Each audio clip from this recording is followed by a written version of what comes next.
Welcome to an exciting journey into the world of auctions. We will navigate the legal intricacies, explore digital innovations, delve into the economic impact, uncover hidden treasures, and ensure your confidence with consumer protection. So whether you're a seasoned pro or a curious newcomer, this is your backstage pass to the voice of auction.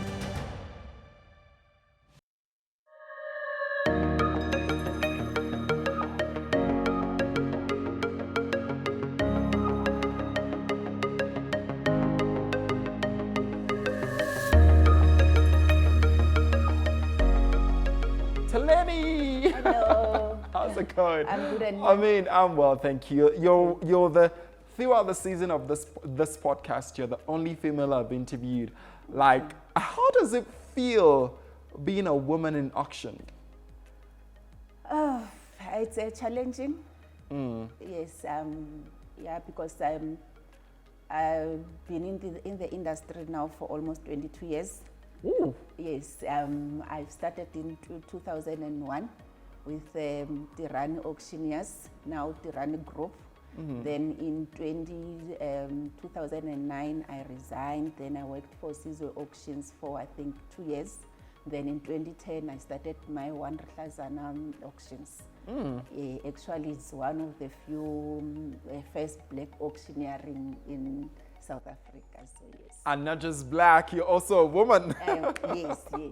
You know, is there any segregation that being a woman in auction, comes with? Does it make people not to believe in you and all of that? Is there any segregation like that? I think so. It's more like from the buyers, for instance. They were not used to seeing a woman doing the chanting. So when you get into the step ladder, then they will want to intimidate you and see if you know what you're talking about. Then I think it only took maybe the first auction, it was so difficult. But coming to the second one, I think I was getting used to the crowd and they were getting used to me as well. So it was like 50-50. 50-50, yeah. But now I think now in the industry, there are a lot of black women in auctioneering. So the buyers are getting used to seeing us there, and we are getting there. Is the industry still male dominated? Is it still male dominated? It is. It's still male dominated. There are few black women in auctioneering and still few black women in auctioneering. Not really black as per se, but still few representing people of color. Yes. And the most important one is some they are in the industry, but they don't do the bid calling straight. They are at the background, being a woman in auctioneering, but at the background, not doing the actual bid calling. Yeah, but what processes are being implemented by SIRE to ensure that there are members who are women, are being put in the forefront? I think I'm one of the few that were given the opportunity because when I started my auctioneering company in 2010, in 2011 I was a SIRE director, a board member for 4 years. By then I was heading the transformation committee. So I was given the opportunity to try to transform the organization on its own, on making sure that we include more black auctioneers, not only female, but black auctioneers as well. For that 4 years, I think we have done well. Up until now, even the last AGM that we had, we are now trying to drill more on transformation per se. That's amazing. You do agricultural auction, you also do vehicle auction, which is your specialty. Yes. Now tell me, if you come out as a woman trying to auction vehicles, how do men take that? Yeah, that's why I was saying that when we started, remember when you call in the numbers, you'll be selling, then you'll be like at 75,000, 75 and a half cents. Then we go to maybe 80,000 or 85 and a half.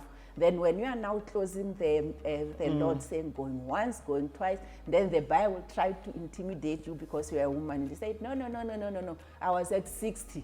Now you have to make sure that you stand your ground, saying that no, sir, you are not at 60, you are at 85, and I'm knocking, knocking it on you. So yeah, that intimidation was there when I started. But now I think I'm used to the buyers and they are used to me. So it's just, yeah, we are. So it's just a thriving thing for you now. We are now flowing. No, that's good. Yes. You have a little bit of specialty and background in agricultural auctioning, which is what I want to find out more, because I'm sure we want to know how these things work. Okay.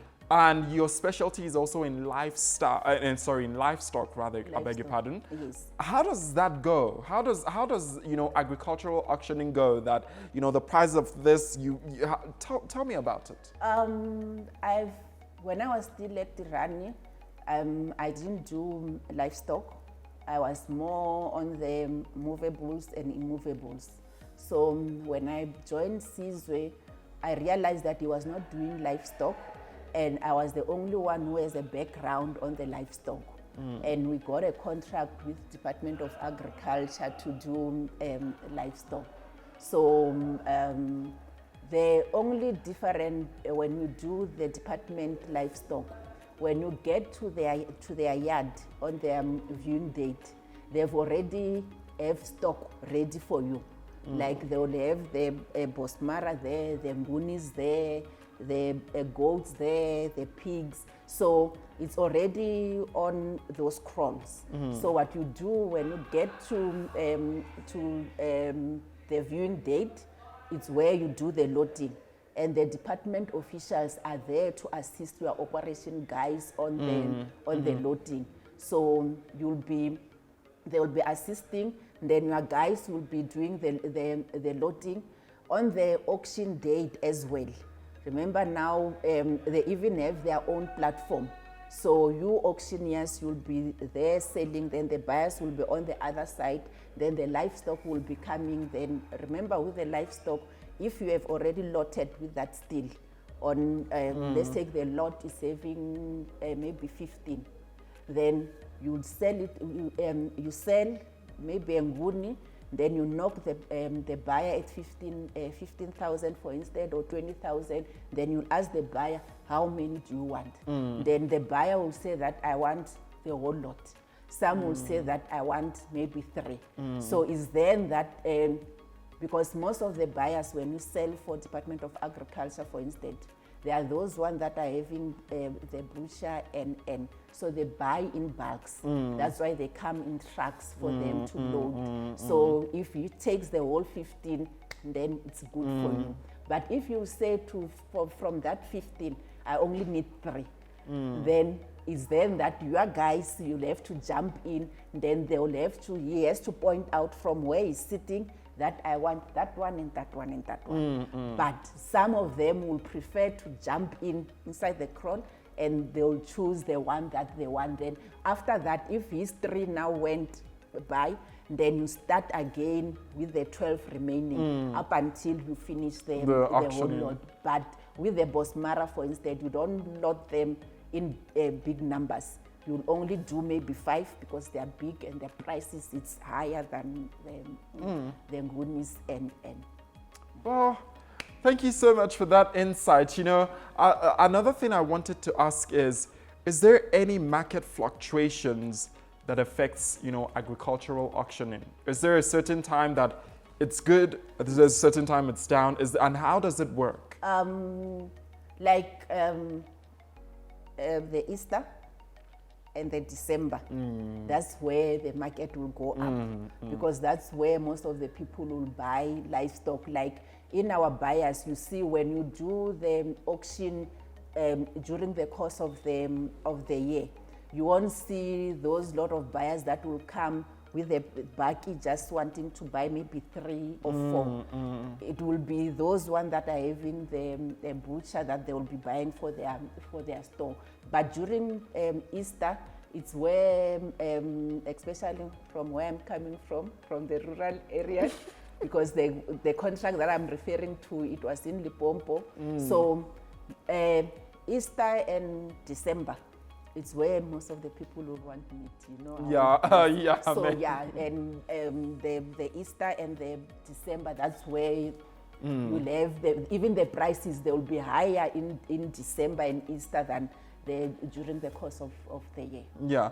Even though, thank you so much for sharing on that. Even though you have a strong background in livestock, is there anything that you can say about, you know, farm produce like rice, like beans, like soya beans or something? Is there anything that you can say about that when it comes to auctioning? How does the auctioning of those items, how does it work?